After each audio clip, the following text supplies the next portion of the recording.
ప్రభునందు ప్రియ సహోదరి సహోదరులారా,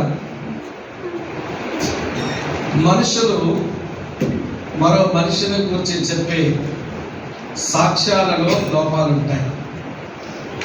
మనుషులు మరో మనిషిని గురించి చెప్పే సాక్ష్యాలలో లోపాలుంటాయి. ఎందుకని అంటారా?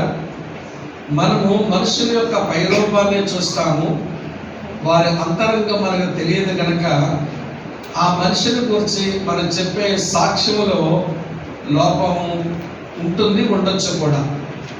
కానీ దేవుడు ఒక మనిషిని గురించి సాక్ష్యం చెబితే అందులో ఏ లోపం కూడా ఉండదు. ఎందుకంటే దేవుడు పైరూపాన్ని మాత్రమే కాదు, అంతరంగాన్ని కూడా ఆయన చూచేవాడు. లోపల ఆయన తెలుసు, బయట ఆయనకి తెలుసు. మరి ఆయన సాక్ష్యం చెప్పాడు అనుకోండి, అందులో ఏ లోపం కూడా ఉండదు. నేను ఈ మాట ఎందుకు చెప్పానంటే, బైబిల్ దేవునికి సాక్ష్యం ఇవ్వడం చాలా ఇష్టం. ఆయన బైబిల్లో చాలామంది గురించి ఆయన ఇచ్చిన సాక్ష్యాలు మనకు స్పష్టంగా కనబడతాయి.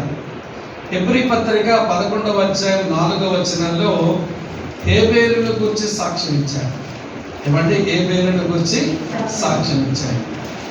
తర్వాత ఆ వరుస క్రమంలో ఆయన అబ్రాహామును గురించి కూడా సాక్ష్యం ఇచ్చాడు.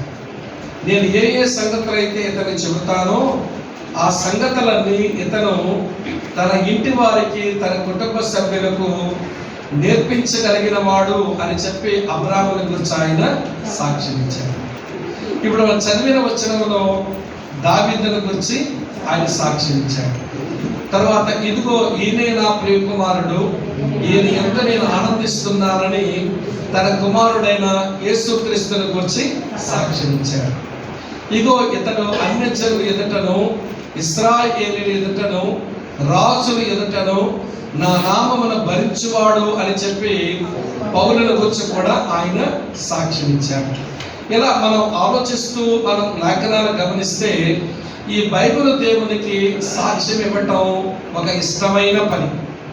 ఈ బైబిల్ దేవునికి సాక్ష్యం ఇవ్వడం ఒక ఇష్టమైన పని. అయితే ఈ ప్రసంగం లోపలికి వెళ్ళక మనకు, సరే దేవుడు నీ గురించి ఒక సాక్ష్యం ఇవ్వవలసి వస్తే దేవుని నోట నీ గురించి ఏముంటాయి మాటలు అన్నదే ప్రశ్న. ఈ రోజున సహోదరు రాజు బర్త్డే సందర్భంగా కూడి వచ్చాం. మరి రాజుల గురించి దేవుడు సాక్ష్యం ఇవ్వవలసి వస్తే ఏమి ఇవ్వచ్చు? అలాగే నేను ఇక్కడ వాక్యం చెప్పడానికి నిలబడ్డాను, నన్ను గురించి దేవుడు సాక్ష్యం చెప్పవలసి వస్తే ఏమి సాక్ష్యం ఇవ్వవచ్చు అనే ప్రశ్నతో మనం వాక్యం వింటే ప్రియులారా, చివరికి జవాబులు మనకు దొరుకుతాయి. ఈ ప్రశ్న మీ అందరి మనసులో ఉండాలి. దేవా, నేను నీ మందిరంలో కూర్చున్నాను, నన్ను గురించి నువ్వు సాక్ష్యం చెప్పవలసి వస్తే నీ నోట ఏ మాట నా గురించి ఉంటుంది అనే ప్రశ్నతోనే వాక్యం వినండి. ఇప్పుడు దేవుడు అబ్రాహాముని గురించి 2 సాక్ష్యాలు ఇచ్చాడు. అది అపోస్తలుడైన పౌలు నోట్లోంచి ప్రకటించబడ్డాయి. ఈ దావీదు నా ఇష్టానుసారుడైన మనుషులు నా ఉద్దేశములన్నీ నెరవేర్చునని అతని గురించి సాక్ష్యము ఇచ్చాను. ఇది ఒక మంచి సాక్ష్యం. మనం 36వ వచనం చదివాము. దావీదు దేవుని సంకల్పము చెప్పున తన తరమ వారికి సేవ చేసినాడు అనేది కూడా ఒక మంచి సాక్ష్యం. ఇలాంటి సాక్ష్యాలు దేవుడు మన గురించి ఇవ్వగలిగితే మనందరి జీవితాలు ధన్యమైనట్టే లెక్క. కనుక నా ప్రియ సహోదర సహోదరిలారా, నిన్ను గురించి దేవుడు ఏమి సాక్ష్యం ఇస్తాడు అన్న ప్రశ్నతో వాక్యం వింటూ ఉండండి. సరే, దావీదుని గురించి దేవుడు ఈ మంచి సాక్ష్యం ఎందుకు ఇవ్వవలసి వచ్చిందో బైబిల్లోంచి ఒక్క అధ్యాయంలోంచి నేను కొన్ని కారణాలు మీకు చూపిస్తాను. నాతో రండి ప్రియులారా. సమూయేలు మొదటి గ్రంథం 18వ అధ్యాయం. సమూయేలు మొదటి గ్రంథం 18వ అధ్యాయంలో దావీదుని గురించి దేవుడు ఈ మంచి సాక్ష్యం ఇవ్వడానికి ఈ ఒక్క అధ్యాయంలో 4 బలమైన కారణాలు కనబడతాయి. అంటే బైబిల్ అంటే చాలా కారణాలు దొరుకుతాయి, అక్కడదొక మాట ఇక్కడదొక మాట కాకుండా ఒక అధ్యాయంలో నుంచి మనం పరిశోధన చేద్దాం. దావీదుని గురించి దేవుడు ఈ మంచి సాక్ష్యం ఇవ్వడానికి గల కారణం ఏంటి అని అంటే, ఈ ఒక్క అధ్యాయంలోనే 4 మంచి కారణాలు కనబడతాయి. ఈ కారణాలు తమ్ముడు రాజుగారికి కూడా కారణాలైతే ఈ కారణాలు ఈ స్థలంలోకి వచ్చిన మనందరి జీవితంలో ఉండగలిగితే తప్పగా దేవుడు మనందరి గురించి ఒక యోగ్యమైన, ఒక మంచి గౌరవప్రదమైన సాక్ష్యాలు ఆయన మనకిస్తారు అనే ఆలోచన మీ మనసులో పెట్టుకోగలిగితే ఆ 4 కారణాలు ముందు చెప్తాను, వాక్యంలో చూపించి తర్వాత వివరిస్తాను. దావీదును గురించి ఈ మంచి సాక్ష్యం చెప్పడానికి 4 కారణాలు అన్నానే. అందులో మొదటి కారణం ఏంటంటే అతని జీవిత ప్రదర్శన. ఎంతమంది ఎలాగ తన జీవితాన్ని ప్రదర్శించినాడో ఇక్కడ రాస్తుంది, ఆ తర్వాత చెప్తాను మీకు. రెండవ సంగతి, దావీదును గురించి ఈ మంచి సాక్ష్యం ఇవ్వడానికి గల రెండవ కారణం అతని జీవిత ప్రాధాన్యతలు. అమ్మా ఏంటట, తన జీవితంలో దేనికి ప్రాధాన్యతలు ఇచ్చేవాడో దాన్ని బట్టే దేవుడు సాక్ష్యం ఇచ్చినాడు. మూడవ సంగతి, దేవుడు ఈ మంచి సాక్ష్యం ఇవ్వడానికి మూడవ కారణం అతని జీవిత అవగాహన. అతని జీవితాన్ని గురించి ఆయన ఎలాంటి అవగాహన కలిగి ఉన్నాడో అది మరీ ప్రాముఖ్యమైన విషయం. ఇది రెండవ సంగతి. మూడవ సంగతి. నాలుగవ సంగతి ఏంటంటే అతని జీవితంలో ఆయనకున్న బలం, అది చాలా ప్రాముఖ్యమైనది. ఇలా చెప్తారు, వినండి. జీవిత ప్రదర్శన ఇంగ్లీషులో లైఫ్ ప్రెజెంటేషన్ అంటాం. జీవిత ప్రాధాన్యతలు అంటే లైఫ్ ప్రయారిటీస్ అని అంటాం. జీవిత అవగాహన ఇంగ్లీషులో లైఫ్ పర్సెప్షన్ అని అంటాం. జీవిత బలం అంటే లైఫ్ పవర్ అని అంటాం. ఈ 4 ప్రాముఖ్యమైన విషయాలు ప్రతి వ్యక్తి జీవితంలోకి వస్తే మన గురించి, నీ గురించి, నా గురించి, మనందరి గురించి కూడా దేవుడు ఒక యోగ్యమైన సాక్ష్యాన్ని ఆయన ఇవ్వగలుగుతాడు. సరే, ఇప్పుడు దావీదును గురించి దేవుడు ఈ మంచి సాక్ష్యం ఇవ్వడానికి గల కారణం అతని జీవిత ప్రదర్శన చాలా బాగుంది. ఏంటతని జీవిత ప్రదర్శన అని అంటారా? అదే 18వ అధ్యాయంలో ఒక 3 వచనాలు చూపిస్తాను, చూడండి. మొట్టమొదటిగా 8వ వచనం ఇలా ఉంది. దావీదు సౌలు తనను పంపిన చోట్లకెళ్ళను పోయి సుబుద్ధి కలిగి పని చేసుకొని వచ్చాను. సుబుద్ధి కలిగి అనే మాట అండర్లైన్ చేయండి. అది జీవిత ప్రదర్శన. 1. తర్వాత 14వ వచనం చూడండి. మరియు దావీదు సమస్త విషయములలో సుబుద్ధి కలిగి ప్రవర్తింపగా యెహోవా అతనికి తోడుగా ఉండెను. మళ్ళీ సుబుద్ధి కలిగి అనే మాట మళ్ళీ అండర్లైన్ చేయండి. ఇది రెండోసారి. మరి 18వ అధ్యాయం 30వ వచనం చూస్తారా? 18:30. ఫిలిష్తీయుల సర్దారులు యుద్ధమునకు బయలుదేరుచు వచ్చి వారు బయలుదేరినప్పుడెల్లను దావీదు వివేకము కలిగి ప్రవర్తించుచురాగా, చాలండి, వివేకము కలిగి ప్రవర్తించుచురాగా, సుబుద్ధి కలిగి ప్రవర్తించను, సుబుద్ధి కలిగి ప్రవర్తించను, వివేకము కలిగి ప్రవర్తించను. అక్కా చెల్లి తమడన్నా వింటున్నారా? ఈ 3 వచనాలు మనకి ఏమి నేర్పిస్తాయంటే అది ఆయన జీవిత ప్రదర్శన. జీవిత ప్రదర్శన అంటే అది ఆయన ప్రవర్తన. ఇలా చెప్తారు, వినండి. మనకు కాంటాక్ట్ సర్టిఫికేట్ ఇస్తారు. ఎవరు ఇచ్చేస్తారు? హై స్కూల్ హెచ్ఎం గారు లేకపోతే కాలేజీ ప్రిన్సిపాల్ గారు మనకు కాంటాక్ట్ సర్టిఫికేట్ ఇస్తారు కదా. ఎందుకంటే మన నడవడికలు చూశారు కనుక వాళ్ళు మన కాంటాక్ట్ సర్టిఫికేట్ ఇవ్వగలుగుతారు. కానీ మన క్యారెక్టర్ సర్టిఫికేట్ ఎవరు ఇస్తారు? దేవుడు ఇవ్వాలి. ఎందుకంటే క్యారెక్టర్ లోపల ఉండేది, కాండక్ట్ బయటికి కనబడేది. ప్రవర్తన లోపల ఉండేది, నడవడిక బయటికి కనబడేది. నడవడికను చూసి ఎవరు మంచోడు చెడ్డోడు అనిస్తారు, కానీ మన యొక్క శీలం, మన ప్రవర్తనను దేవుడే చూస్తాడు. మనం చదివిన ఈ 3 వచనాల్లో అది అతని క్యారెక్టర్ అంట. సుబుద్ధి కలిగి ప్రవర్తించగా, సుబుద్ధి కలిగి ప్రవర్తించుచురాగా, అతను వివేకము కలిగి ప్రవర్తించగా, అది దావీదు జీవిత ప్రదర్శన.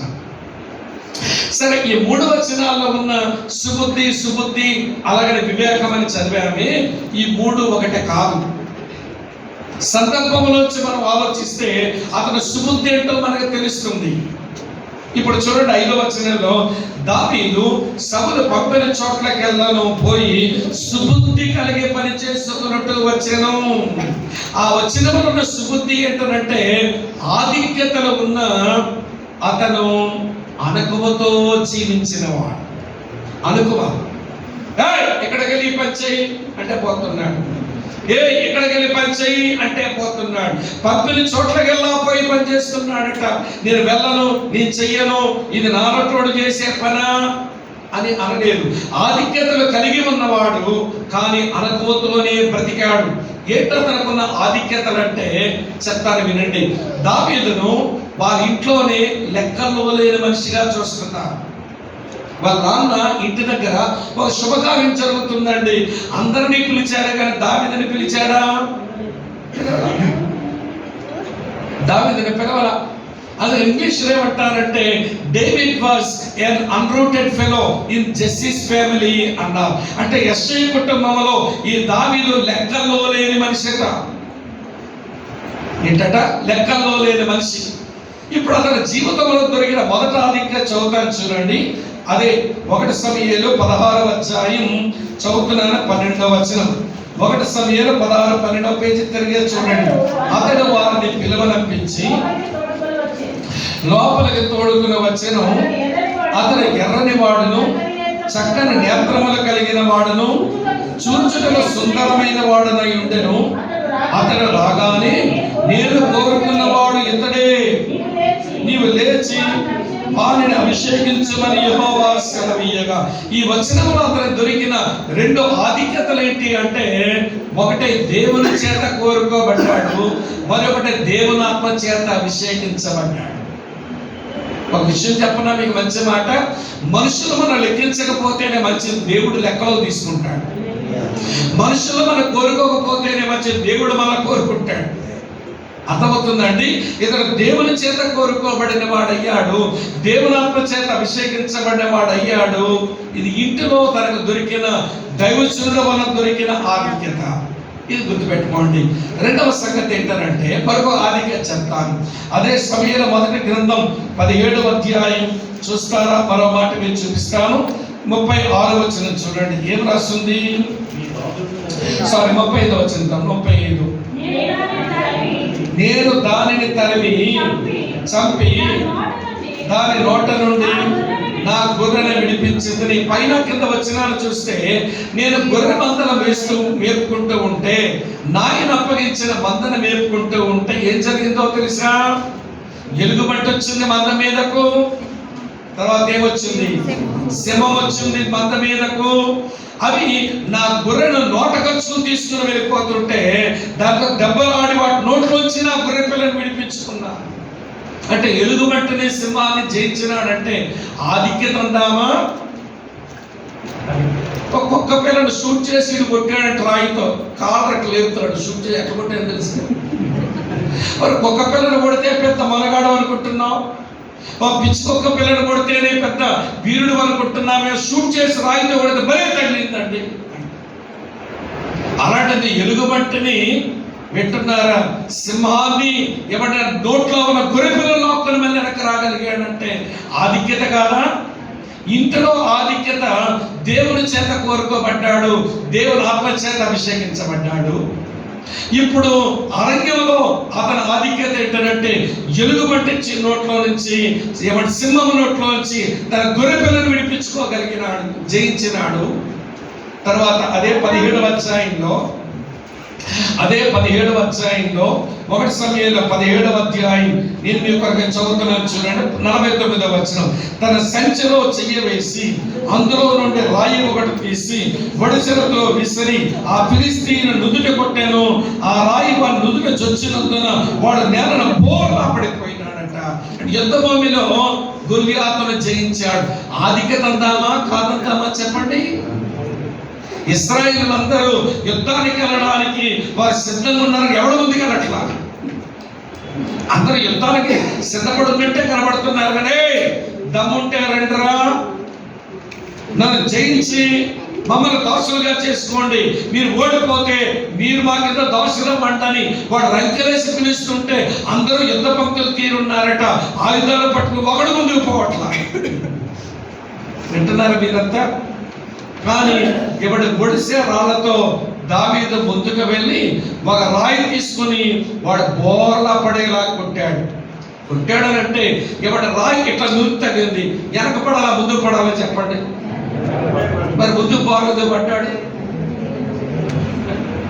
వెనకాల దేవుడు కొట్టాడు.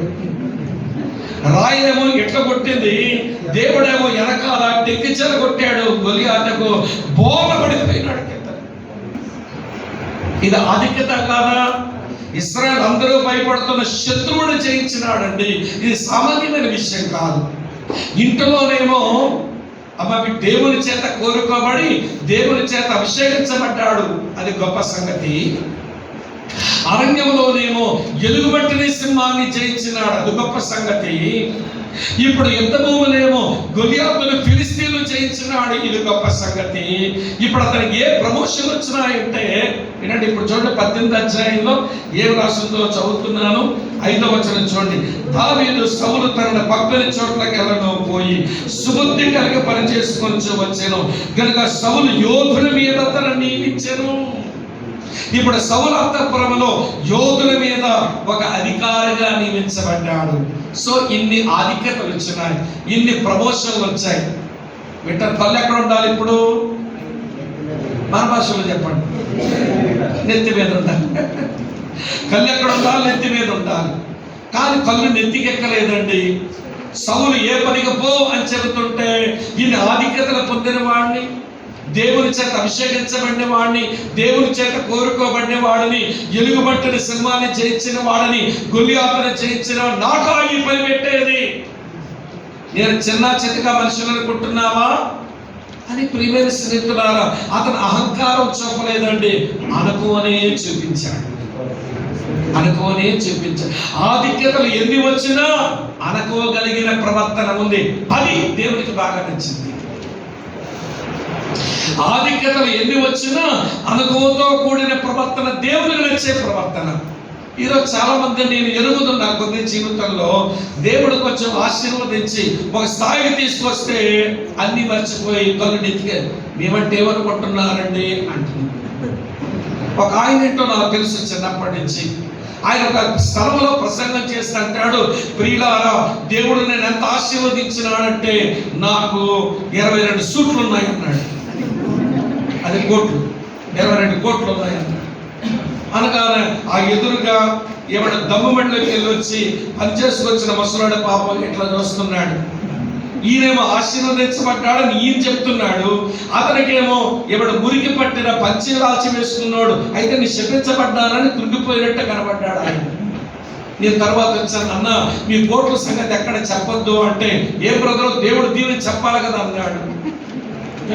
మీరు చెబుతున్నప్పుడు ఆ ఎదురుగా కూర్చున్న ఆయన పెద్ద ఆయన ముఖం ఎట్లా బాధపడుతుందో అని అన్నా, మీరు అది చెప్పొద్దు మీరు అంటే, అవును నేను చెప్పు తీరుతాను అన్నాడు. ఇక నాకు ఒళ్ళిపెట్టి అన్నాను, మీకు 22 కోట్లు ఉన్నాయి, మీరు గొప్ప ఆశీర్వదించబడిన వాళ్ళు, కానీ మిమ్మల్ని రక్షించడానికి సిలువలో చచ్చిపోయినవాడు గోచుకోవడమే మిగిలాయి పని. సిలువలో మీ పాప శాపాలు కూడా మరణించిన వాడు గోచుకుండంతోనే వేలాడాడు. అక్కడ ఆ యేసును బట్టి ఈ రోజు ఈ భాగ్యం వచ్చిందనే విషయం మర్చిపోయి 22 కోట్లు ఉన్నాయంట, సుట్లు ఉన్నాయంట, ఉప్పొంగిపోతున్నాడు మనిషి. ఈ విషయం మీకు ఎందుకు చెప్పారనంటే, వినండి, ఆధిక్యతలు ఎన్ని వచ్చినా అనుకోగలిగిన ప్రవర్తన. ఆ మంచి ఎవరో ఏమంటే ఫోన్లలో పెట్టుకునే వాళ్ళండి పాట రింగ్ టోన్ గా. ఈ మధ్య రింగ్ టోన్ కనబడటంలా సినిమా పాటే కానీ అది బైబిల్ వేదాంతం. అక్కడ ఏ పాట పెట్టుకున్నారు? ఎదిగిన కొద్దీ వదగమని. ఏం తెలియనట్టుకు వచ్చిందని చెప్పలేదు. ఎదిగిన కొద్దీ వదగమని మొక్క నీకు చెబుతుందట, చెట్టు నీకు చెబుతుందట. ఒక విషయం చెప్పున, కాయలున్న చెట్టు ఎప్పుడు వంగిపోయే కనబడుతుంది, కాయలు లేని చెట్టే ఎవరి నిటారుగా ఉంటుంది. దేవుల్లో ఫలించినటువంటి వారే వారు అనుకోతూ ఉంటారు, దేవుల్లో ఫలము లేని వాళ్ళే అహంకారంతో ఎగిరెగిరి పడుతుంటారు. దావీదు దేవుని గురించి ఈ మంచి సాక్ష్యం ఎందుకు చెప్పగలిగాడనంటే, ఇన్ని ఆధిక్యతలు ఉన్నాయి అతని జీవితంలో, కానీ సౌలు పక్కని చోట్లకి వెళ్ళను పోయి పని చేసుకుంటున్నాడే, అది అనుకోగలిగిన ప్రవర్తన నాకు నచ్చింది. అతడు నా హృదయానుసారుడు, నా ఉద్దేశములన్నీ నెరవేర్చేవాడు, నా సంకల్పం చెప్పున తన తరువాత సేవ చేసిన వాడని దేవుడు అందుకే సాక్ష్యం ఇచ్చాడు. ఇంకెక్కువ వివరించలేను, అది ఒక రకమైన ప్రవర్తన. రెండో ప్రవర్తన ఏంటంటే 14వ వచనంలో దావీదు సమస్త విషయములలో సుబుద్ధి కలిగి ప్రవర్తింపగా యెహోవా అతనికి తోడుగా. ఇదేమి సుబుద్ధి అంటే అపాయాలు వచ్చిన వింటున్నారా, అపకారము తలపెట్టని ప్రవర్తన. అపాయాలు వచ్చిన అపకారము తలపెట్టని ప్రవర్తన. అపాయాలు ఏమొచ్చాయి చూడండి. 11వ వచనం ఏం రాసిందో, ఒకప్పుడు సౌలు చేతిలో ఒక ఈటి ఉండగా దావీదును పొడిచి గోడకు బిగించదననుకొని సౌలు ఆ ఈటను విసిరెను. అయితే అది తగలకుండా దావీదు 2 మారులు తప్పించుకొనెను. సౌలు ఏం చేస్తున్నాడట, అతని చేతిలో ఒక ఈటి ఉంటే దావీదును పొడిచి గోడకు బిగించి చంపేద్దామని విసిరాడంట. అది కూడా 2 సార్లు పనిచేస్తున్నాడు సౌలు. 2 సార్లు తప్పించుకున్నాడు. నేను ఇలా ఊహిస్తాను, 2 సార్లు తప్పించుకున్న దావీదు గోడకు బిగించి ఉన్న ఈటను తీసి సౌలుకు దెబ్బ కొట్టుంటే సౌలు ఎప్పుడో గోడ కట్టుకునేవాడు. కానీ దావీదు పిచ్చి పని చేయాల. అపాయంలో ఉన్నాడు. రాజుగారు చంపేద్దామని ప్రయత్నం చేస్తున్నారు. తన అపాయంలో ఉన్న రాజుకు అపకారం తలపెట్టలేదు. ఎందుకో తెలుసా, అతను దేవుని చేత అభిషేకించబడిన వాడు. నాకంటే ముందుగా దేవుడు ఆయన్ని ఇశ్రాయేలు ప్రజలకు రాజుగా నియమించాడు. అభిషేకించబడిన వారి మీద చెయ్యెత్తకూడదు, అభిషేకించబడిన వాడి మీద నోరెత్తకూడదు అని ప్రియులారా అలాగక్కడే ఉండిపోయినాడు. అది దేవునికి నచ్చింది. మనకి ఎవరైనా అపకారం చేశారనుకోండి, వింటున్నారు, ఇటు నుంచి మనం ఏం చేస్తాం, తిరిగి ఇవ్వండి అపకారం చేద్దామని ప్రయత్నం చేస్తాం. ఇక్కడ దావీదు జీవితం చాలా అపాయం వచ్చింది, కానీ అతను అపకారం తలపెట్టలేదు సౌలుకు. ఈ రోజున ఎవడో మనకు అపాయం చేస్తే వాడి వల్ల నష్టం కలిగితే మన డైలాగులు ఎలా ఉంటాయి చెప్పనా, నాకు టైం రాదా, నిలిపేస్తా, కడిగేస్తా, జాడించేస్తా, ఆరబెట్టేస్తా, ఇస్త్రీ చేసి వీరువలో పెట్టుకుంటా. అసలు రగిలిపోతుంటామండి. ఆడో నాకు ఆ మాట అన్నది, ఈవిడ నాకు ఈ పని చేసింది, నాకు టైం దొరకదా, తడాకా చూపిస్తాను. ఏం చూపిస్తారట, నా తడాకేంటో చూపిస్తాను, నేనేంటో చూపిస్తాను. రగిలిపోతుంటామని ఈ ప్రవర్తన దేవుడు నచ్చదు. ఇది క్రైస్తవులకు తగని ప్రవర్తన. పగ సాధించడం, సమయాల కొరకు వేచి చూడడం, తిరిగి అపకారం తలపెట్టడం, తిరిగి మనం పగ తీర్చుకోవడం, అది క్రైస్తవులకు తగదు. ఎందుకంటే మనం నమ్మిన దేవుడు ఎట్లాంటి వాడంటే, యేసు ప్రభు ఆయనను దూషించిన వారిని ఆయన బదులు దూషించలేదు, ఆయన శ్రమ పెట్టిన వారిని ఎవరినీ బెదిరించలేదు. చదవండి 1 పేతురు 2:23 ఏముందో, 1 పేతురు 2:23 ఏముందో చెప్పండి నాకు. 1 పేతురు 2:23 ఆయన దూషింపబడి బదులు దూషించలేదు, ఆయన శ్రమ పెట్టబడి బెదిరింపక న్యాయముగా తీర్పు తీర్చు దేవునికి తన్ను తాను అప్పగించుకొనెను. అంతే. దూషించిన వాళ్ళని బదులు దూషించాలా, శ్రమ పెట్టిన ఎవరిని బెదిరించాలా, న్యాయంగా తీర్పు తీర్చే దేవుని అప్పగించాలా, తను తాను అప్పగించుకున్నాడు. ఇది మనకేమి నేర్పించాలి అంటే, మనకు ఒకవేళ అపాయం జరిగినా మనకు ఎవరికి అపకారం తలపెట్టద్దు. వాడు నాకు అపాయం చేశాడు ఊరుకుంటానా, అది శరీరం. వారు అపకారం చేస్తే నేను ఏదైనా ఉపకారం చేద్దునా, అది ఆధ్యాత్మిక మనస్సు. దావీదు ప్రవర్తన ఎందుకు దేవుని నచ్చింది అంటే, ఆధిక్యతలు వచ్చినా అనక వదలలేదు, అపాయాలు వచ్చినా అపకారం చేయలేదు. ఆ ప్రవర్తన నచ్చింది కనుక, ఇదిగో ఇతను నా ఉద్దేశాలను నెరవేర్చిన వాడని నేను సాక్ష్యం ఇస్తున్నాను, నా సంకల్పం తప్పున తన తరువాలను సేవ చేసిన వాడని నేను సాక్ష్యం ఇస్తున్నాను అన్నాడు దేవుడు. అర్థమవుతుందని చెప్పే మాట అమ్మ జ్ఞాపకం ఉంటాయా చెప్పండి. ఆధిక్యతలు వచ్చినా అనక వదలలేదు, అపాయాలు వచ్చినా అపకారం తలపెట్టలేదు. 3వ ప్రవర్తన చూడండి. 18:30 మనం చూసామనుకోండి, ఫిలిస్తీన్ల సర్దారులు యుద్ధమునకు బయలుదేరుచు వచ్చారు. వారు బయలుదేరినప్పుడెల్లను దావీదు వివేకము కలిగి ప్రవర్తించు రాగా. ఇది ఏమి ప్రవర్తన అంటే, అవకాశాలు వచ్చిన అమ్మ వింటున్నారా? అవకాశాలు వచ్చినా వాటిని అందిపుచ్చుకోలేదు. ఏమిటి అవకాశం చెప్పనా మీకు? యుద్ధానికి వెళ్ళినప్పుడు ఎవరు ముందుకున్నారట? ఫిలిష్తీయుల సర్దారు యుద్ధానికి బయలుదేరి వచ్చారు. వాళ్ళు బయలుదేరినప్పుడల్లా ఎవడు దావీదు వివేకంగా ప్రవర్తిస్తూ ఉన్నాడు, ఆయనే ముందుంటున్నాడు. ఎలా చెప్తాను వినండి. యుద్ధానికి వెళ్ళినప్పుడు ఆయనే ముందుంటున్నాడు. ప్రజలందరికీ దావీదంటే ఇష్టమా, సౌలు అంటే ఇష్టమా? దావీదంటే ఇష్టం. రాజుగారి కూతురు మేకాలకకు దావీదంటే ప్రేమ, వాళ్ళ ఆయనంటే ప్రేమ. ఈ ఆడపిల్లలు పెళ్ళి వరకే నాన్న మీద ప్రేమ. ఏమండి, ప్రేమించారనుకోండి ప్రేమ తిరిగిపోతాయి ఆడపిల్లలకి. ఇప్పుడు నాన్న సౌలు మీద కాదు ప్రేమ. ఎవరి మీద ప్రేమ అంటే ప్రేమించిందంట. అమ్మా ఎవరిని? దావీదుని. అప్పుడు చెప్పండి, ఇప్పుడు యుద్ధానికి వెళ్ళినప్పుడు అంతా ఆయన ముందు వెళ్తున్నాడు. ప్రజలందరూ దావీదంటే ఇష్టపడుతున్నారు. ఏమండి వింటున్నారా? ఇవ్వండి, మీకాలక్క కూడా దావీదుని ఇష్టపడుతుంది. రాజుగారు కూడా యోనాతానుకి ఎవరంటే ఇష్టం? దావీదంటే ఇష్టం. అసలు అంతఃపురంలో యోధులందరి మీద నాయకుడైన దావీదంటే ఇష్టపడుతున్నారు యోధులు. రాజుగారు అంటే ఇష్టపడుతున్నారా? దావీదంటే ఇష్టపడుతున్నారు. ఇప్పుడు అవకాశం వచ్చింది ఏంటంటే నేను రాజును అయిపోవచ్చు. యోధులందరికీ నేనంటే ప్రేమ, రాజుగారి కొడుకు నేనంటే ప్రేమ, రాజుగారి కూతురికి నేనంటే ప్రేమ, ఇప్పుడు ప్రజలందరికీ నేనంటే ప్రేమ. యుద్ధానికి వెళ్ళినప్పుడు నేనే ముందుంటున్నాను కాబట్టి ఎవడు రాష్ట్రంలో రాజు, ఈ రోజు నుంచి నేనే రాజును అంటే ఆగినోడు ఎవడు లేడు. కానీ దావీదు ఎవరి వాడంటే అవకాశాలు వచ్చాయని అందిపుచ్చుకున్నాడు కాదు. దేవుని చిత్తం జరగని దేవుడు అభిషేకించాడుగా ఒకరోజు పట్టాభిషేకం చేయిస్తాడు. ఆగుతాను అంతవరకు. దేవుని సమయం కొరకు నేను ఆగుతాను, నేను తొందరపడను. ఇక్కడ కూర్చుని మనం నేర్చుకోవాలి ఈ పాఠం. ఏంటా పాఠం అంటే తొందరపడడం మానుకోవడం. క్రైస్తవులకు రాని పని ఏంటంటే తొందరపడకుండా ఉండడం మనకు రాని పని. అవునా కాదా చెప్పండి? తొందరపడకుండా రాదు. ఏ పనైనా మనకు వస్తుంది, కానీ తొందరపడకుండా ఉండండి అంటే అది మనకు రాదు. మీకు విషయం చెప్పన, బైబిల్ దేవుడు ఆయన ఎప్పుడూ తొందరపడ్డు. అలాగనే బైబిల్ దేవుడు ఎప్పుడూ ఆలస్యం చేయడు. ఆయనకి ఆలస్యం చేయడం రాదు, తొందరపడ్డం రాదు.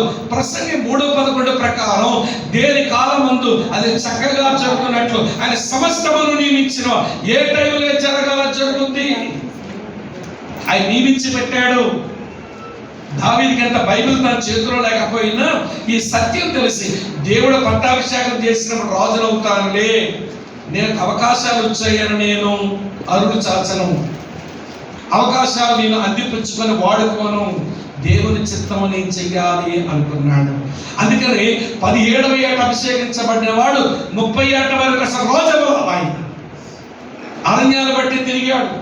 ప్రాణం చేతిలో పెట్టుకొని తిరగాల్సి వస్తే తిరిగాడు తప్ప అతను ఎక్కడా తొందరపడలేదు.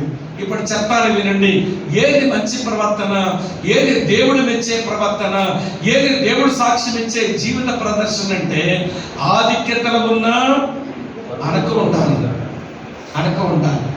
అపాయాలు వచ్చినా ఎవరికి అపకారం తలపెట్టకూడదు.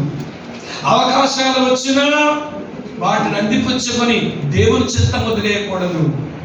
ఇంకో ఎలా చెప్తాను వినండి, ఆధిక్యతలు వచ్చిన అహంకారం లేదు ఆయన దగ్గర.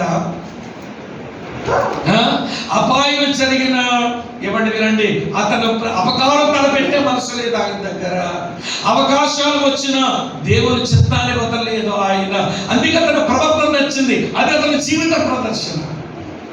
మన సంవత్సరంలో అడుగు పెడుతున్న తప్పుడు రాజుగారు కానివ్వండి, వాక్యం చెబుతున్న నేను కానివ్వండి, వాక్యం వింటున్న మీరు కానివ్వండి, దేవుని యొక్క నుంచి మనం సాక్ష్యమును పొందాలి అంటే మన జీవిత ప్రదర్శనలో బాగోవాలి. అంటే మన క్యారెక్టర్ బాగుండాలి. ఈరోజు క్రిస్టియన్ కమ్యూనిటీలో క్యారెక్టర్ మీద లక్ష్యం లేదు, పట్టింపు లేదు. ఎలా పడితే అలా బతికేస్తాం, పర్వాలేదు అనుకుంటాం. లేదు. దేవుడు చూసేది క్యారెక్టర్ని. మనుషులు మన కాండక్ట్ చూస్తారు, దేవుడు మన క్యారెక్టర్ చూస్తాడు. మన జీవిత ప్రదర్శన బాగుంటే దేవుడు మన గురించి సాక్ష్యం ఇస్తాడు. కనుక 3 ప్రవర్తనలు చెప్పా. మొదటి ప్రవర్తన అహంకారం లేనిది, రెండో ప్రవర్తన అపకారం తలపెట్టింది, మూడో ప్రవర్తన దొరికిన ప్రతి అవకాశం వాడుకొని ప్రవర్తన, అలాంటి ప్రవర్తనలను దేవుడు అభినందిస్తాడు, మెచ్చుకుంటాడు. ఎందుకంటే కొంచెం